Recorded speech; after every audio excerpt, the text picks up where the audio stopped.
Hey everybody, it's Stephenkjanes again. I wanted to give a little update on the Cupcake update for the Android OS. I'll be using mine on the Google phone, the G1, and I just kind of wanted to talk about it because it's a really cool feature and they added a lot of really neat things for it. I do apologize that I can't really show it so well on this itty bitty screen, but I'm going to do my best. So some of the major changes that Cupcake added to their Android operating system, mostly graphical. A lot of things look a little bit different. The notification bar on the G1 specifically looks a little bit different. You can see the buttons have changed. Sorry, like I said, this is just really awkward with the webcam, but the buttons have look a little bit different. There's also this weird gradient effect down here that you guys might not be able to see. Also, you can probably check it out from right there. Is that, yeah, I don't mind you guys seeing that I have a newsletter from Papa John's. That's all good. But anyways, you might notice that the subject of the email is now written right here in the notification, which is probably the coolest feature of this update. Before, you used to just say you have 3 unread emails and you have to actually go through it, look at it. But now you can actually see what it is, and you can like, oh, well, it's just a newsletter. I don't need to look at that now. Or hey, it's from one of my friends. I need to check it out right now, right away. So pretty neat. Um, Probably one of the most talked about features is the addition of an on-screen keyboard, and I'm going to try and pull that up for you guys. See, you have, this is just a Chomp SMS application. It kind of resembles the iPhone chat system.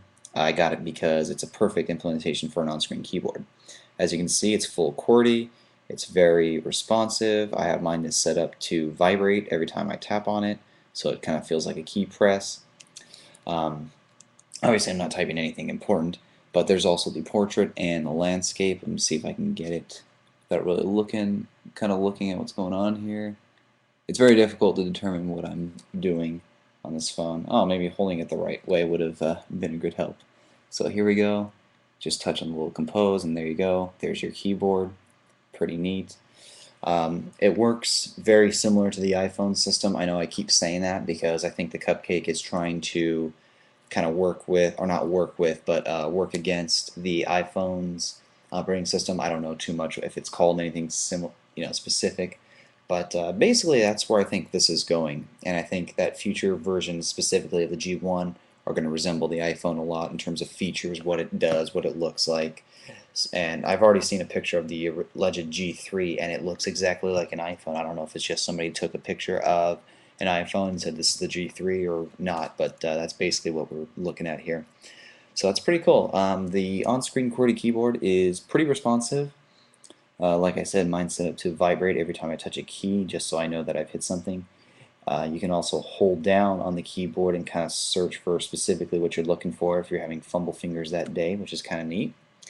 The only issue that I have with it is that sometimes the keyboard logs down, and like if you get in the habit of typing really fast, you'll notice that nothing registers for a good few seconds. Right now, it's proving me wrong, but like nothing will register for a few seconds, like I said, and then all of a sudden, just a blurt of text shows up, and it's really kind of funky. But it's not that bad. You can live with it, really, as long as you slow down. You can also still use the on attached keyboard, which works just fine.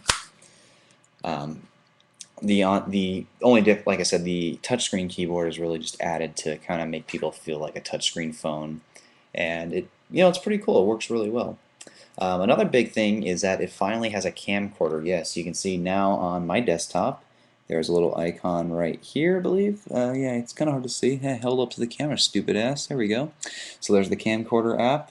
We open that up, and you get this nice little touchscreen view of a camcorder.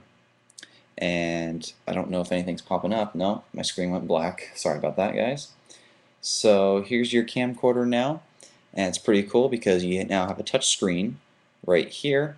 If I hit that, it is now recording me as I'm recording this webcast. How cool is that? Whoops, just hit the volume button.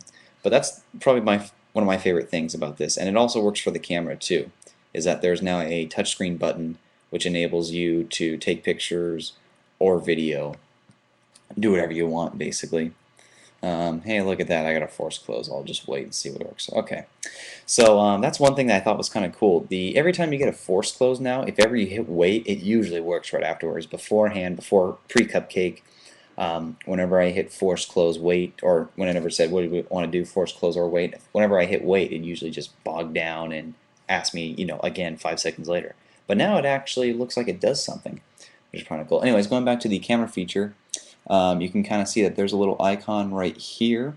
Sorry that I'm not looking directly into the camera. I need to kind of see what's going on here. There's a little thumbnail preview about your previous footage or your previous picture, whatever you wanted, whatever you just took. So now you kind of see a little thumbnail enlarged. There's on screen. We can hit play, which is right here, I believe. And there you go. Now we're playing back what we just recorded. It's pretty cool. And like I said, it works the same way with pictures. If we went to, whoops, just missed it. Select that, go to gallery. Sorry guys, I don't want to like keep looking at this too much. So there's a gallery of the different videos I've taken, and probably the coolest thing about this is if you hang on, let's pause that. If you hit the menu button, there we go, menu, or just tap the screen. No, don't tap the screen. Okay, so my thing seems to be freezing up a little bit. I do apologize for that. But what I was going to try and show you guys was that every time you have a picture or something on screen. Oh, shut up, man.